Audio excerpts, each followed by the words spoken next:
Adiyaman terletak kira-kira 1220 km dari Istanbul, antara wilayah paling indah di Turki.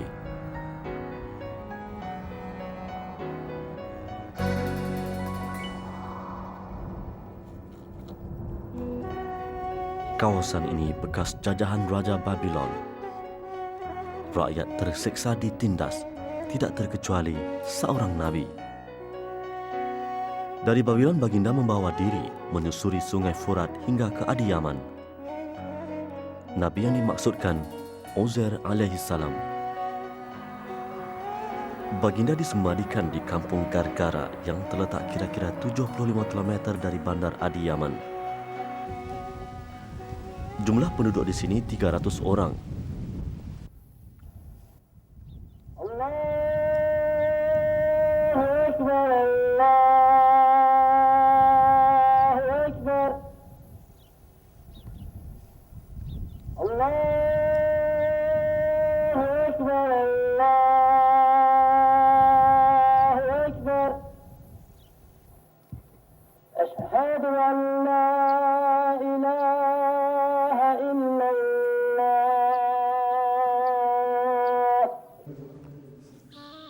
Masjid berusia kira-kira 18 tahun ini pada asalnya sebuah rumah kecil yang dibina penduduk tempatan.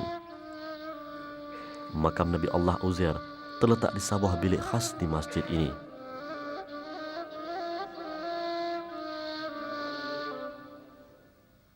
Burası Uzeyr Peygamber'in makamıdır. Burası Sever mezrasının Gerger'e bağlı bir köydür. Sever Sütepe Gerger'e bağlı bir köydür. Gerger'de Adıyaman'ın ilçesidir. Uzeyr aleyhisselam çoktan beri burası Uzeyr Peygamber'in makamı ve yakından ve uzaktan herkes ziyaret etmektedir.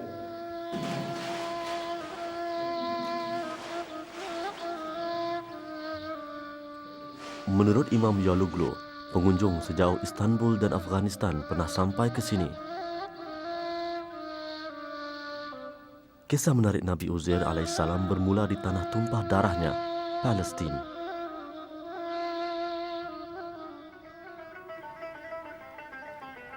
Dalam perjalanan pulang dari kebun, baginda berhenti seketika lalu menambat keldai tunggangannya pada sebatang pohon rendang.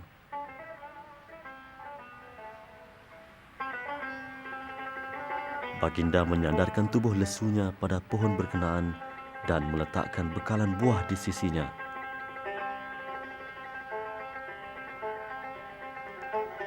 Baginda dapati kawasan yang tidak pernah dilaluinya itu ibarat baru dilanggar Garuda. Rumah-rumah musnah dan mayat bergelimpangan di sana-sini.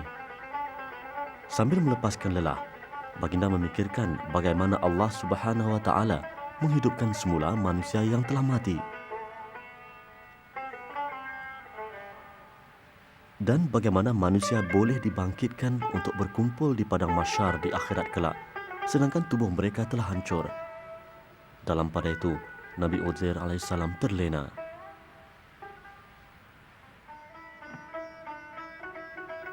Apabila terbangun, baginda sangat terkejut melihatkan keldainya yang hanya tinggal rangka, sedangkan buah tin dan anggur di sebelah baginda masih segar.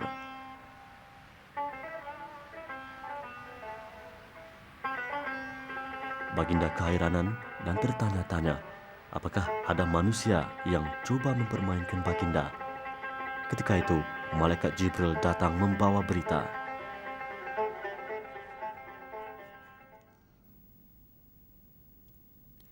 Atau tidakkah engkau pelik memikirkan, wahai Muhammad, tentang orang yang melalui sebuah negeri yang telah runtuh segala bangunannya? Orang itu berkata, bagaimana Allah akan menghidupkan negeri ini sesudah matinya? Lalu ia dimatikan oleh Allah dan dibiarkan tidak berubah selama 100 tahun. Kemudian Allah hidupkan dia semula, lalu bertanya kepadanya, berapa lama engkau tinggal di sini? Ia menjawab, aku telah tinggal di sini sehari atau setengah hari. Allah berfirman, tidak benar, bahkan engkau telah tinggal selama 100 tahun. Oleh itu perhatikanlah kepada makanan dan minumanmu, masih tidak berubah keadaannya. Dan perhatikan pula kepada kaldamu yang hanya tinggal tulang-tulang bersepah. Dan kami lakukan ini ialah untuk menjadikan engkau sebagai tanda kekuasaan kami bagi umat manusia. Dan lihatlah kepada tulang-tulang itu, bagaimana kami menyusunnya kembali, kemudian kami menyalutnya dengan daging.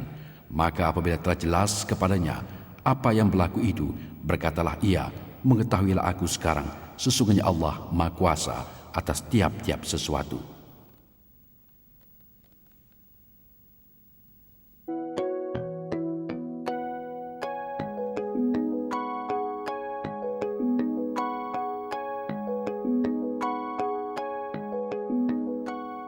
Setelah yakin telah ditidurkan selama 100 tahun, Nabi Uzair alaihissalam mencari jalan pulang, sehinggalah akhirnya baginda selamat sampai di kampung asalnya.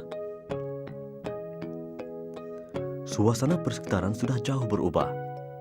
Begitu juga manusia yang ditemui baginda.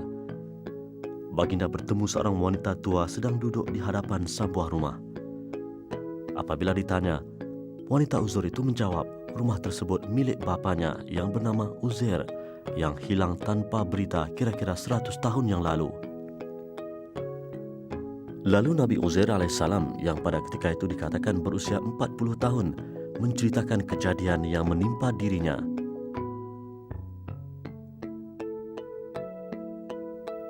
Pada mulanya, wanita itu enggan mengakui Nabi Uzair alaihissalam sebagai bapanya kerana dia menganggap bapanya telah mati setelah tidak pulang terlalu lama. Walaupun bapanya masih hidup, sudah tentu usianya telah melebihi 100 tahun, bukan semuda lelaki yang berdiri di hadapannya. Wanita tua itu kemudian menuntut bukti. Nabi Uzair alaihissalam sebelum ini dikenali sebagai seorang yang hafal kitab Taurat. Baginda juga boleh menyembuhkan pelbagai penyakit seperti buta, lumpuh dan sopak menerusi doa baginda yang dikatakan sangat makbul. Untuk membuktikan kebenarannya, Nabi Uzair dengan kuasa Allah Subhanahu wa taala menyembuhkan penyakit rabun wanita itu. Baginda kemudian menghuraikan kandungan kitab Taurat satu persatu. Setelah kejadian itu, barulah penduduk kampung meyakini keajaiban yang berlaku, lalu menginsafi kebesaran ilahi. Keimanan dan ketakwaan mereka semakin bertambah. Ketika Raja Nebukadnezar memerangi Palestin, 50,000 lelaki dewasa ditawan termasuk Nabi Uzair alaihissalam. Bagaimanapun baginda kemudian dibebaskan kerana Raja tahu Nabi Uzair seorang yang sangat makbul doanya. Baginda kemudian menyusuri sungai Furat hinggalah akhirnya sampai ke wilayah ini.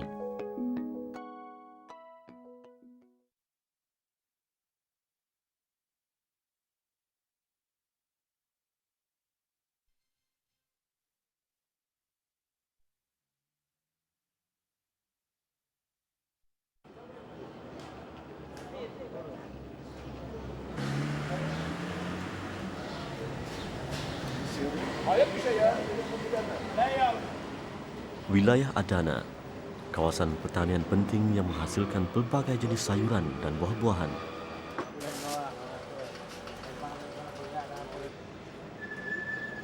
Bandar keempat terbesar di Turki ini terletak 939 km dari Istanbul. Di Tarsus, sebuah bandar kecil di pinggiran Adana, seorang nabi dipercayai dimakamkan di sebuah masjid. Daniel alaihissalam antara 4 nabi yang ditawan Raja Nebukadnezar semasa Empayar Babylon menyerang Palestin.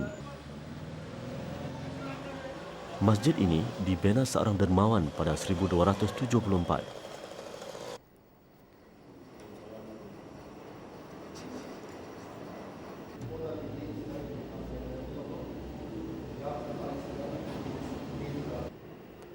Nabi Daniel alaihissalam dilahirkan pada tahun 606 sebelum Masihi di Baitul Maqdis. Setelah dibebaskan Raja Babylon, baginda dikatakan mengikuti Nabi Uzair alaihissalam mudik ke hulu sungai Furat hingga sampai di Adiyaman. Uzair dikatakan wafat di situ manakala Daniel ke Tarsus.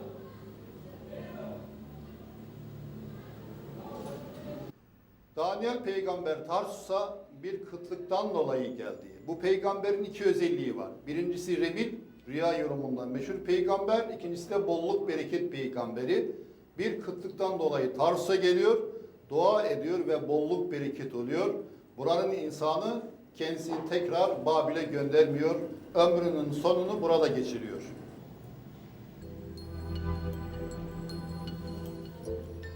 Makam Nabi Daniel alaihissalam turut dikatakan berada di Iskandariyah, Mesir dan di Mosul, Irak.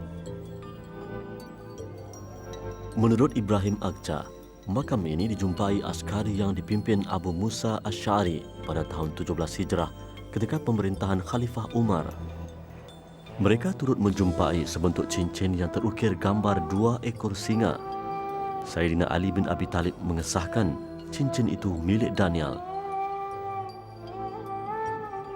Makam Nabi Daniel yang sebenar terletak 14 meter di bawah kubur ini. Menurut riwayat, Nabi Daniel alaihissalam ditawan selama 70 tahun. Dalam masa yang singkat, Raja dan Khalezar telah tertarik dengan akhlak dan pribadi mulia baginda serta kebolehannya mentafsir mimpi dengan tepat. Pada satu hari, Raja bermimpi satu benda misteri datang bersama angin kencang. Benda itu melanggar haikal atau patung berkepala emas sehingga berkecai. Daniel mentafsirkan kerajaan Babylon akan musnah satu hari nanti. Baginda juga mengisytihar dirinya sebagai nabi dan mengajak Nebukadnezar beriman kepada Allah Subhanahu wa taala. Raja marah, malah memaksa Daniel menganut agamanya. Akibatnya Daniel dipenjarakan bersama-sama singa-singa ganas dengan harapan baginda dibunuh. Dengan kuasa Allah Subhanahu wa taala, singa-singa itu tidak mencederakan baginda. Sebaliknya, ia menunjukkan kasih sayang terhadap insan pilihan Tuhan.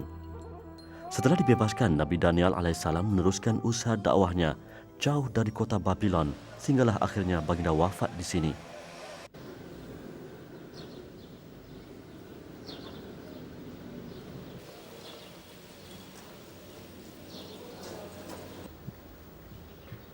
Selain Nabi Syis alaihissalam, turut dimakamkan di sini ialah Luqman Al-Hakim dan Khalifah Ma'mun, pemimpin kerajaan Abbasiyah.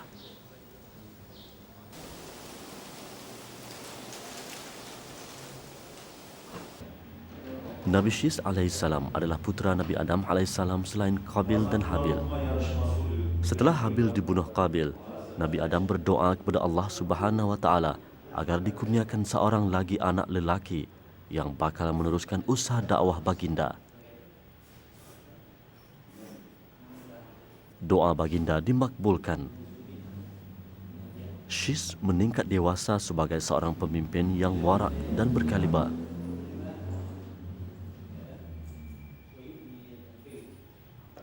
Nabi Syis alaihissalam menerima 80 suhuf atau sahifah dari Allah Subhanahu wa taala. Sahifah bermakna ajaran ringkas. Selain baginda, nabi lain yang turut diberi sahifah ialah Nabi Ibrahim, Idris dan Musa.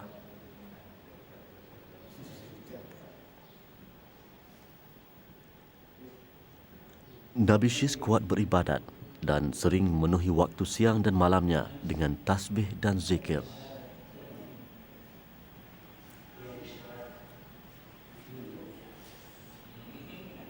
Sebelum ini, makam baginda turut dijumpai di Mosul, Irak dan Lubnan. Turut dimakamkan di sini ialah Luqman Al-Hakim, ahli perubatan yang juga terkenal dengan pedoman dan nasihatnya. Luqman membuka klinik di sini dan terus memberi khidmat kepada penduduk tempatan sehinggalah beliau wafat. Makamnya juga ditemui di Iskandariyah, Mesir. Di sebelah kubur Luqman pula makam Khalifah Ma'mun, pemimpin ketujuh kerajaan Abbasiyah. Beliau menjadi khalifah pada usia 28 tahun dan memerintah selama 20 tahun. Ma'mun menggalakkan pengembangan ilmu lalu membuka Baitul Hikmah, perpustakaan terbesar ketika itu. Beliau juga menggalakkan penterjemahan karya-karya Yunani ke bahasa Arab dan memberi insentif 500 dinar sebulan kepada setiap penterjemah. Sebaik mengetahui makam Nabi Syis alaihissalam dan Luqman Al-Hakim berada di Tarsus, beliau segera berwasiat supaya turut disemadikan di sini.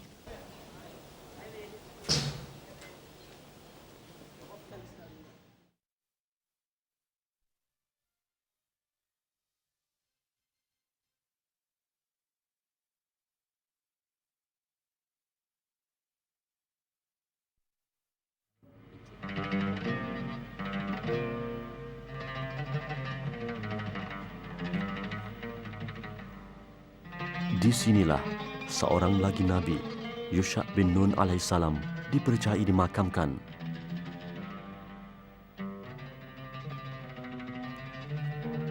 Masjid Nabi Yusha alaihissalam terletak di kampung Baghdad di pinggir Baghdad. Sebelum ini makam Nabi Yusha bin Nun alaihissalam dijumpai di Istanbul, Turki dan di Amman, Jordan. Penemuan makam baginda di lokasi ketiga ini tidak menghairankan. Ini kerana Nabi Yusha juga dipercayai dibawa dari Palestin sebagai tawanan perang kerajaan Nebuchadnezzar yang berpusat di kota Babylon, 90 km dari sini. Menurut Hasan Abu Nur, 50 tahun, Nabi Yusha alaihissalam juga ditindas Raja Nebuchadnezzar kerana keengganan baginda menurut kemahuan raja yang memaksa Yusha menganut agamanya. Kesabaran dalam berdakwah sangat penting. Begitu juga ketaatan dalam mengerjakan suruhannya dan meninggalkan larangannya walau di masa susah, apatah lagi di waktu senang. Masjid ini agak uzur. Bangunan asal dibina pada zaman kerajaan Abbasiyah ketika pemerintahan Khalifah Amin bin Harun al-Rashid. Nama penuh baginda Yusha bin Nun bin Ibrahim bin Yusuf bin Yaqub bin Ishaq bin Ibrahim alaihissalam. Baginda yang berasal dari keturunan Nabi Yusuf alaihissalam sangat tekun beribadat dan dikatakan beribadat terus-menerus selama lebih 80 tahun. سيدنا يوشع بن نون نبي من أنبياء بني إسرائيل، عاش في زمن سيدنا موسى عمره 27 سنة، ومن بعد سيدنا موسى 100 سنة، فعمره الكامل 170 سنة. Nama Yusha sering dikaitkan dengan kisah Nabi Musa alaihissalam, terutama berhubung ayat 60 surah Al-Kahfi yang bermaksud, dan ingatlah peristiwa tatkala Nabi Musa berkata kepada temannya, aku tidak akan berhenti berjalan sehingga aku sampai di tempat pertemuan dua laut itu, atau aku berjalan terus bertahun-tahun. Ulama berpendapat bagindalah sahabat Nabi Musa alaihissalam ketika Musa merantau mencari seorang manusia alim yang dikatakan lebih berpengetahuan daripada baginda. Dikatakan Nabi Yusha membantu setia Nabi Musa alaihissalam berusia 27 tahun ketika peristiwa itu. Setelah kewafatan Nabi Musa alaihissalam pada tahun 1194 sebelum Masihi, Yusha diberi kepercayaan memimpin Bani Israel.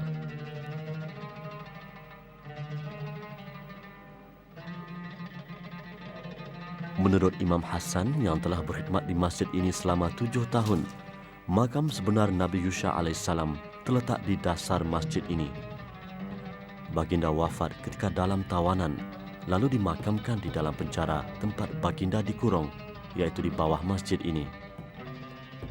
Nabi Yusha juga dikurung kerana kesungguhan baginda berpegang teguh kepada syariat Allah Subhanahu wa taala. Maksud surah Yunus ayat 109, dan turutlah apa yang diwahyukan kepadamu, serta bersabarlah, sehingga Allah menghukum di antaramu dengan golongan yang engkar, dan memberi kepadamu kemenangan yang telah dijanjikan, kerana dialah sebaik-baik hakim. Seterusnya Allah Subhanahu wa taala berfirman di dalam surah Hud ayat 11, maksudnya, kecuali orang-orang yang sabar dan mengerjakan amal saleh, maka mereka itu akan beroleh keampunan dan pahala yang besar.